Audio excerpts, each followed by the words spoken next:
নাজমুল হোসেন শান্তর শুরুটা ছিল ধীরগতির। প্রথম ৮ বলে ২ রান তোলেন। ষষ্ঠ ওভারে সাইম আইয়ুবকে টানা ৩টি ৪ মেরে শুরু। একই ছন্দে খেলে গেলেন শেষ পর্যন্ত। ইনিংসের শেষ ওভারে হজরতুল্লাহ জাজাই ক্যাচ ফেললে ডাবলসে সেঞ্চুরি হয়ে যায় তার। অন্য প্রান্তে মুশফিকুর রহিমও ব্যাট হাতে সাবলীল।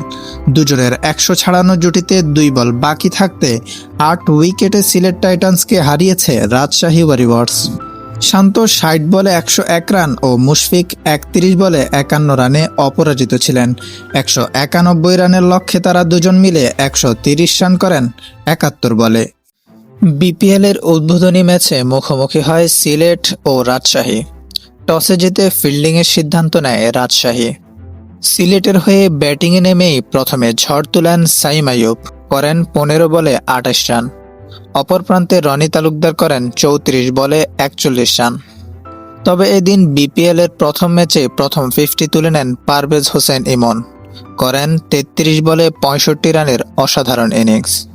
এবং সর্বশেষ অসাধারণ ফিনিশিং নক খেলেন আফিফ হোসেন ধ্রুব, করেন ১৯ বলে ৩৩ রান। সর্বমোট সিলেট টাইটান্সের সংগ্রহ দাঁড়ায় ২০ ওভারে ১৯০। রাজশাহীর সামনে লক্ষ্য ১৯১ রান।